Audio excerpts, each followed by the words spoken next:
ಸಾವಿನ ರಹದಾರಿ ಆಗ್ತಾ ಇದೆಯಾ ರಾಷ್ಟ್ರೀಯ ಹೆದ್ದಾರಿ 75 ಅವೈಜ್ಞಾನಿಕ ತಿರುವು ತಡೆಗೋಡೆಗಳು ಧ್ವಂಸ ಸಾವಿನ ಜೊತೆನೆ ಪ್ರಯಾಣಿಕರ ನಿತ್ಯ ಸವಾರಿ ಸಾವಿನ ಹೆದ್ದಾರಿ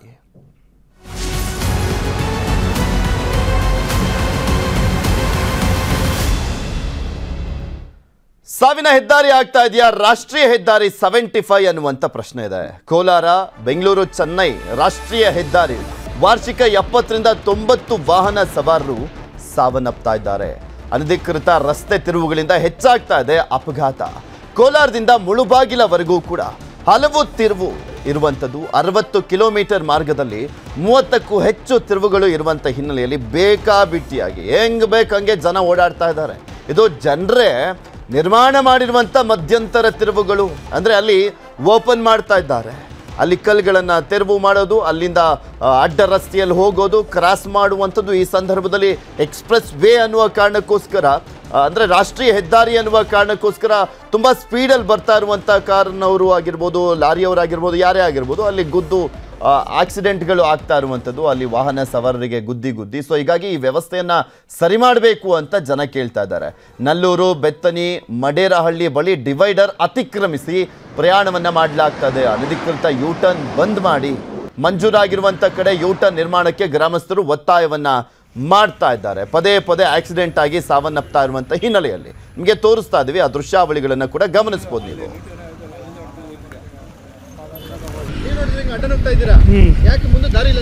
ಮುಂದೆ ದಾರಿ ಅಂದ್ರೆ ಅಲ್ಲಿ ಚುಂಚನಹಳ್ಳಿ ಗೇಟ್ ಇಲ್ಲಿಂದ 3 ಕಿಲೋಮೀಟರ್ ಮುಂದೆ ಗೇಟ್ ಇತ್ತು ಅಲ್ಲಿ ಮೊನ್ನೆ ಆಕ್ಸಿಡೆಂಟ್ ಆಗಿ ಅದು ಬಂದ್ ಮಾಡಿದ್ದಾರೆ ಇನ್ನು ಮುಂದೆ ಟರ್ನ್ ಆಗ್ಬೇಕಂದ್ರೆ ನಿಯರ್ ನರಸಾಪುರ ಹೋಗ್ಬೇಕು ಹಾಗಾಗಿ ಇನ್ನು ವಿಧಿ ಇಲ್ಲ ಇಲ್ಲೇ ಟರ್ನ್ ಮಾಡಬೇಕಾಗುತ್ತೆ ಅಪಾಯನ ಇನ್ನು ವಿಧಿ ಇಲ್ಲ ಇನ್ನು ಇಲ್ಲಿಂದ ಸುಮಾರು 10 ಕಿಲೋಮೀಟರ್ ಮುಂದೆ ಹೋಗಿ ಟರ್ನ್ ಮಾಡಿ ಬರ್ಬೇಕಲ್ಲ ಹಾಗಾಗಿ ಗಿಪಾಯನ ಅವೆಲ್ಲ ನಾವು ಫಾಸ್ಟಾಗಿ ಬರುತ್ತೆ ಅದನ್ನು ನೋಡ್ಕೊಂಡು ಹುಷಾರಾಗಿ ಟರ್ನ್ ಮಾಡಬೇಕು ಹಂಗೆ ಮಾಡಿ ಕೂಡ ಇಲ್ಲಿ ಸುಮಾರು ಸಾರಿ ಆಕ್ಸಿಡೆಂಟ್ ಆಗಿದೆ ಆದಷ್ಟು ಬೇಗನೆ ಸರ್ಕಾರ ಮುಂದೆ ಬಂದು ಅಂಡರ್ ಪಾಸ್ ಮಾಡೋದ್ರಿಂದ ಸುಮಾರು ಜೀವಗಳನ್ನು ರಕ್ಷಣೆ ಮಾಡ್ದಂಗೆ ಆಗ್ತದೆ ಇಲ್ಲದೆ ಇದ್ದರೆ ಯಾವಾಗ ಆಕ್ಸಿಡೆಂಟ್ಗಳು ಜಾಸ್ತಿ ಆಗ್ತದೆ ಸರ್ಕಾರಕ್ಕೇ ಕೆಟ್ಟ ಹೆಸರು ಬರೋದು ಸರ್ವಿಸ್ ರೋಡ್ ಮೈನ್ ಆಗಬೇಕು ಅಂಡರ್ ಪಾಸ್ ಆಗಬೇಕು ಸಾವು ನಾವು ಇವತ್ತು ನಮಗೆ ಆಕ್ಸಿಡೆಂಟ್ ಬೇರೆ ಊರ ಕಡೆ ಬೇರೆ ರೋಡ್ಗಳಲ್ಲಿ ಆಕ್ಸಿಡೆಂಟ್ ಆದರೆ ತುಂಬ ಭಯ ಬೀಳ್ತಾರೆ ಇಲ್ಲಿ ನಮಗೆ ಆಕ್ಸಿಡೆಂಟ್ ಆದರೆ ಕಾಮನ್ ಆಗಿಬಿಟ್ಟಿದೆ ಡಿವೈಡ್ರು ನಮಗೆ ಬೇಕು ಅಂದರೆ ಸುಮಾರು 3 ಕಿಲೋಮೀಟ್ರ್ ಮುಂದ್ಗಡೆ ಹೋಗಬೇಕು ಮತ್ತು 2 ಕಿಲೋಮೀಟ್ರ್ ಹಿಂದೆ ಹೋಗಬೇಕು ಇಲ್ಲೇನಂದರೆ ಇಲ್ಲಿ ಡಿವೈಡ್ರು ಇಲ್ದಿರೋದ ಕಾರಣಕ್ಕೆ 3 ವಿಲೇಜ್ಗೆ ಏನಂದ್ರೆ ನಮ್ಮ ಮಾಲೂರು ರೋಡ್ ಇದೆಯಲ್ಲ ಆ ಮಾಲೂರು ರೋಡ್ಗೂ ಅನಾನುಕೂಲ ಆಗ್ತಿದೆ ಮತ್ತು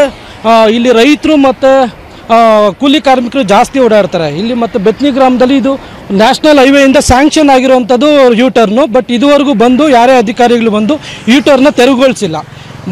ಒಂದ್ಸತಿ ಬಂದು ತೆರವುಗೊಳಿಸಬೇಕಾದ್ರೆ ಬೇರೆ ಪಕ್ಕದವ್ರು ಏನೋ ಕೇಳಿದ್ದಕ್ಕೆ ಅಧಿಕಾರಿಗಳು ಅದೇ ಒಂದು ರೀಸನ್ ಇಟ್ಕೊಂಡು ತೆರವುಗೊಳಿಸ್ತೀರಾ ಹೊಟ್ಟೋದ್ರು ಮತ್ತು ಇವಾಗ ಏನಂದ್ರೆ ಸುಮಾರು ನಮ್ಮ ಬೆತ್ನಿ ವಿಲೇಜ್ಗೆ ಒಂದಕ್ಕೆ ಅನಾನುಕೂಲ ಅಲ್ಲ ಸುಮಾರು ಮಾಲೂರು ಕಡೆಯಿಂದ ಚೌಡದನಹಳ್ಳಿ ಮಂಗಸಂದ್ರ ಮತ್ತು ಟೇಕಲ್ ಕನೆಕ್ಟ್ ಆಗೋಂಥ ರೋಡ್ ಹಳ್ಳಿಗಳಿಗೂ ಇಲ್ಲಿ ಸಮಸ್ಯೆ ಆಗ್ತಿದೆ ಅನಧಿಕೃತವಾಗಿ ಎಲ್ಲಿ ಮಾಡ್ಕೊಂಡಿದ್ರು ಅದನ್ನು ಕ್ಲೋಸ್ ಮಾಡಿಸ್ಲಿ ಇದು ಆಲ್ರೆಡಿ ಸ್ಯಾಂಕ್ಷನ್ ಆಗಿರೋದು ಬೆತ್ನಿ ಗ್ರಾಮಕ್ಕೆ ಮತ್ತು ಮಡೇರಹಳ್ಳಿಗೆ ಸೇರಿ ಸ್ಯಾಂಕ್ಷನ್ ಮಾಡಿರೋಂಥದ್ದು ಇದನ್ನು ಅವ್ರು ತೆರವುಗೊಳಿಸಲಿಲ್ಲ ಅಂದರೆ ಮತ್ತೆ ಬೇರೆದನ್ನ ಹೆಂಗೆ ಅವ್ರು ಅನಧಿಕೃತವಾಗಿರೋದನ್ನ ಯಾಕೆ ಬಿಟ್ಕೊಂಡಿದ್ದಾರೆ ಅಂತ ನ್ಯಾಷನಲ್ ಹೈವೇ ಅವರೇ ಅಧಿಕಾರಿಗಳು ಬಂದೇ ವೀಕ್ಷಣೆ ಕೋಲಾರದ ಡೆಡ್ಲಿ ಆಕ್ಸಿಡೆಂಟ್ ಸ್ಪಾಟ್ಗಳನ್ನು ಗುರುತಿಸಿ 350 ಕೋಟಿ ವೆಚ್ಚದಲ್ಲಿ 5 ಕಡೆ ಫ್ಲೈಓವರ್ ಕಾಮಗಾರಿ ಆರಂಭಿಸಿರುವಂತಹ ರಾಷ್ಟ್ರೀಯ ಹೆದ್ದಾರಿ ಪ್ರಾಧಿಕಾರ ಅಪಘಾತಗಳನ್ನು ತಪ್ಪಿಸಲಿಕ್ಕೆ 6 ಪಥದ ಹೆದ್ದಾರಿ ಯೋಜನೆ ಕೂಡ ಘೋಷಣೆ ಆಗಿದೆ ಅಂತ ಸಂಸದ ಮುನಿಸ್ವಾಮಿ ಪ್ರತಿಕ್ರಿಯೆಯನ್ನು ಕೊಟ್ಟಿದ್ದಾರೆ ಅನಧಿಕೃತ ಯೂಟರ್ನ್ಗಳಿಂದ ಅಪಘಾತ ಹೆಚ್ಚಾಗ್ತಾ ಇದೆ ರೂಲ್ಸ್ ಬ್ರೇಕ್ ಮಾಡಿದ್ರೆ ಲೈಸೆನ್ಸ್ ರದ್ದು ಮಾಡ್ತೀವಿ ಅಂತ ಕೋಲಾರ SP ನಾರಾಯಣ್ ಎಚ್ಚರಿಕೆಯನ್ನು ಕೊಟ್ಟಿದ್ದಾರೆ ಈ ಎಚ್ಚರಿಕೆ ಎಲ್ಲ ಸುಮ್ಮನೆ ಬೆದರಿಸೋ ತಂತ್ರ ಅಷ್ಟೇ ಇದ್ಯಾವುದು ವರ್ಕ್ ಆಗಲ್ಲ ಇವರು ಸವಾರು ಯಾರಿದ್ದಾರೆ ಅವರು ಅವಸರವೇ ಅಪಘಾತಕ್ಕೆ ಕಾರಣ ಅಂತ ನಮ್ಮ ವಿಶ್ಲೇಷಣೆಯಿಂದ ತಿಳಿದು ಬಂದಿದೆ ಅನಧಿಕೃತವಾಗಿ ನ್ಯಾಷನಲ್ ಹೈವೇದಲ್ಲಿ ಯೂಟರ್ನ್ಗಳನ್ನ ಅವರೇ ಮಾಡ್ಕೊಂಡಿದ್ದಾರೆ ಕೆಲವು ಜನಗಳಲ್ಲಿ ಮತ್ತೆ ವ್ಯವಸಾಯಕ್ಕೆ ಹೋಗುವಾಗ ನಮಗೆ ಪಕ್ಕದಲ್ಲೇ ಜಮೀನಿದೆ ಹಾಗಾಗಿ ನಮಗೆ ಕೆಳಗಡೆ ಯಾವ್ದು ಅಂಡರ್ ಪಾಸಸ್ ಇಲ್ಲ ಅಂತ ಹೇಳಿ ಅವ್ರಿಗೆ ಎಲ್ಲೆಲ್ಲಿ ಬೇಕೋ ಆ ತರ ಅನುಕೂಲಗಳು ಮಾಡ್ಕೊಂಡಿದ್ದಾರೆ ಯಾಕಂದ್ರೆ ಹೈವೇದಲ್ಲಿ ಸಂಚರಿಸುವಂತ ವೆಹಿಕಲ್ ತುಂಬಾ ಹೈ ಸ್ಪೀಡ್ ಇಂದ ಹೋಗ್ತಾ ಇರುತ್ತೆ ಆ ಸ್ಪೀಡ್ ಅಲ್ಲಿ ನಾವು ಜಡ್ಜ್ ಮಾಡೋದಕ್ಕೆ ಯೂಟರ್ನ್ ತಗೊಳ್ಳೋರ್ಗಾಗ್ಲಿ ಆಪೋಸಿಟ್ ಡೈರೆಕ್ಷನ್ ಬಂದವರು ಗೊತ್ತಾಗಲ್ಲ ತುಂಬಾ ಫಾಸ್ಟ್ ಆಗಿ ಇವತ್ತೇನು ಕೆಲಸ ನಡೀತಾ ಇದೆ ಈ ಅಪಘಾತಗಳು ಹೆಚ್ಚಿಗೆ ಆಗ್ತಾ ಇದ್ರಿಂದ ಜಿಲ್ಲಾಧಿಕಾರಿಗಳನ್ನ ಪೊಲೀಸ್ ಇಲಾಖೆಯವ್ರನ್ನೆಲ್ಲ ಕರ್ಕೊಂಡೋಗಿ ನೋಡಿ ಅಲ್ಲಿ ಸ್ಥಳ ಪರಿಶೀಲನೆ ಮಾಡಿ ಎಲ್ಲೆಲ್ಲಿ ಬ್ಲಾಕ್ ಸ್ಪಾಟ್ಸ್ ಇದೆ ಅಲ್ಲೆಲ್ಲ ಬ್ರಿಡ್ಜ್ಗಳನ್ನು ಮಾಡಬೇಕು ಅಂತೇಳಿ ಮನವಿಯನ್ನು ಕೊಟ್ಟಾಗ ಅದಕ್ಕೆ ಒಪ್ಕೊಂಡು ಸುಮಾರು 500 ಕೋಟಿ ಹಣ ಕೊಟ್ಟಿರ್ತಕ್ಕಂಥ ಕೇಂದ್ರ ಸರ್ಕಾರಕ್ಕೆ ನಾನು ನಮ್ಮ ಕೋಲಾರ ಲೋಕಸಭಾ ಕ್ಷೇತ್ರದ ಜನತೆ ಪರವಾಗಿ ನಾನು ಧನ್ಯವಾದಗಳು. ಕನ್ನಡಿಗರ ಮೆಚ್ಚಿನ ನಿಮ್ಮ ನ್ಯೂಸ್ 18 ಕನ್ನಡ ಈಗ ವಾಟ್ಸ್ಆಪ್ನಲ್ಲಿಯೂ ಲಭ್ಯ. ಕರ್ನಾಟಕ ಮತ್ತು ದೇಶ ವಿದೇಶದ 360 ಡಿಗ್ರಿ ಸುದ್ದಿ ವಿವರವನ್ನ ನೀವು ನಿಮ್ಮ ಕೈ ಬೆರಳುಗಳಲ್ಲಿಯೇ ಪಡೆಯೋದಿಕ್ಕೆ ಈ QR ಕೋಡ್ ಅನ್ನ ಸ್ಕ್ಯಾನ್ ಮಾಡಿ. ನಮ್ಮ ಚಾನೆಲ್ ಅನ್ನ ಫಾಲೋ ಮಾಡಿ, ನೋಟಿಫಿಕೇಶನ್ ಆನ್ ಮಾಡಿ.